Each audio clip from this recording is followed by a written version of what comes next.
Now let us talk about another quality of Brahma Sattva, Gyan Vigyan Vachan Prativachana Sampanna. Gyan Vigyan. First of all, these people are connected to the universal intelligence. They know exactly what is what. They are called Trikaladarshi in many books. Trikaladarshi means that time is like a flat paper in front of them. They can see the future, they can see past, and they are obviously in present. They have knowledge in all three dimensions of life. There's one very interesting instance.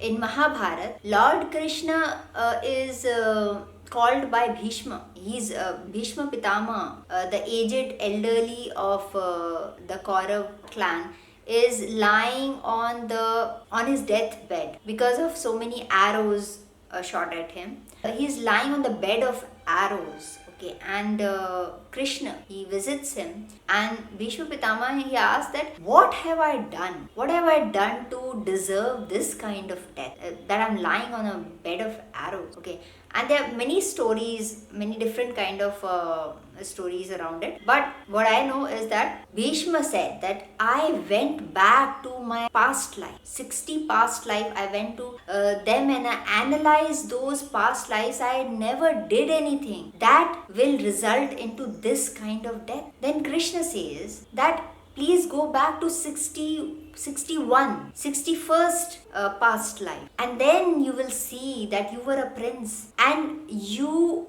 found a parrot on sitting on you caught a parrot, and then you struck that parrot again and again with your arrows, and that parrot died. So you are paying for that sin, because that sin multiplied over many lives and many ages, and it has become so big that you have to lie on bed of arrow to repay. So you see, this is a jnana. That means they know everything. They know why things are the way they are. They know why things are happening. They know what is going to happen. So these are the people you look at, you follow them because they actually know. This is jnana. Now Vijnana, they don't only know, they can translate that knowledge into practical information. Vijnana, usable information. For example, Charak Samhita says that Brahma devised the world, he created entire world, and then he created Ayurveda also as a manual for human beings to use the body and the world properly. He created different disciplines like Ayurveda, Vastu, Indian architecture, ancient traditional Indian architecture. So this kind of disciplines, this kind of a technical knowledge, perfect technical knowledge, they are capable of devising it. They don't need to experiment, they just know things the way they are. So Jnana Vigyan, they are in complete know of this creation, and they know how to give you a chunk of knowledge, a discipline which will help you solve your problems today. For example, Jyotish or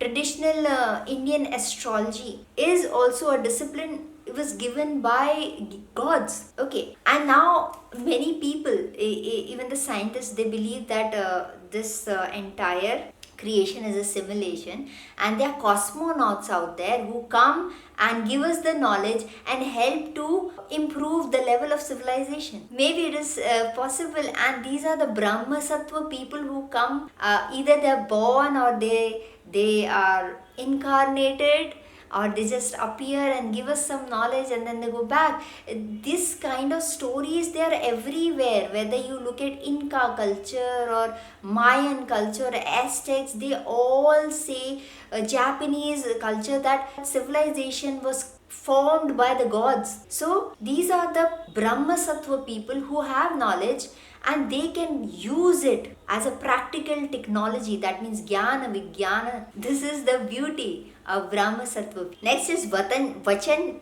Prativachan Sampanna. That means they say what needs to be said. Lord Krishna told Arjun to kill. Now, who would think in the sane mind? I mean, a good person who thinks that I'm a good person, would normally not say this. And now there's so much of difference. Lord Buddha said, don't kill. Krishna said, kill. So you see, at that point in time, they were right. In that context, they were right. And because Lord Krishna said to kill, Lord Buddha didn't follow him and said, okay, yes, you should kill because he said that. No, because Lord Buddha existed in a different time and he knew exactly what to do in that time. So he said, don't kill, no violence. Let us be peaceful. And I believe he saved so many lives, because gradually we are turning into a more and more violent world. I believe that teaching is very helpful today. Teachings of Jesus Christ are very helpful today to love and to serve. So what they say is completely correct in that time zone, in that context, in that circumstance. Prativachan. Now this is interesting. Prativachan means to argue back, to put your argument. And they are so clear about what they want to say, what they want to argue about. Let's suppose if you have a loved one who is doing something wrong or is saying something wrong, and if you object to it, that person can say, oh, you don't love me, you don't like me, you don't care for me. And it is very difficult to argue back then when you have to show that you really love, you really care. This happens with parents. They're not able to stop their children from doing wrong because they don't want to appear like they don't love, they don't care. Many countries do that. They don't support the right cause because they will look bad. Many nations, many people, you name the group of people or people, it is very difficult to stand by truth, stand by the right thing. First of all, it is very difficult to know what is right. Second thing is very difficult to argue. Many people succumb to these emotional drama.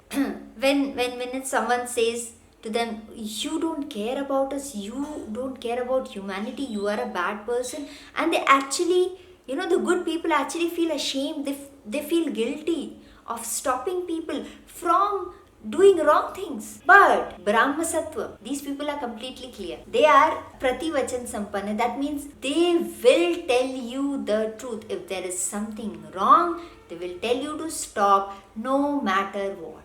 There is one example. There are so many examples actually.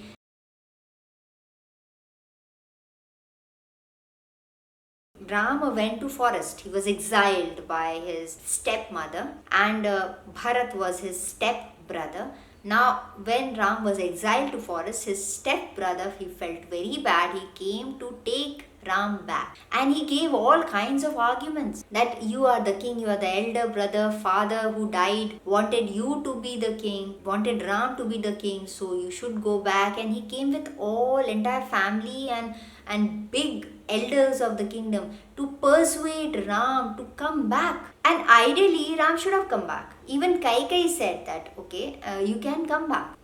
But Ram wanted to stay back in the forest to kill demons, and that was a very good opportunity. So he said, no, thank you. I don't want to come back. I don't want to be the king. I don't want to run that kingdom because now is the time to kill demons. He didn't say it that way. He said that I have vowed for 14 years of exile, I will stay here. And he stayed put. How many people have that kind of moral strength to say no to loved one? We can easily say no to people we don't like and people we are not comfortable with, but we find it very difficult to say no to people we love, people who are close to us, our family members, our friends. And some people are people pleaser. It's so difficult, right, to say such a thing and to stay put. Normally Indian culture says that you should obey your elders, and all these arguments were given, but he just stayed put. Ram, he had a wife called Sita, and when he was exiled, Sita also wanted to come with him. So Ram gave her a lot of arguments that it's very dangerous, it's a forest and stuff. Sita, she was relentless. She said, no matter what, I want to come with you. That's it. So you see, to have that prativachan, that kind of moral argument, that strength to counter, they have absolute strength to counter a wrong argument. They will not succumb to any emotional drama. They will not succumb to any tradition, anything. They will do exactly what needs to be done. So that is the bottom line. This is what is meant by Gyan, Vigyan, Vichan, Prativachan, Sampann.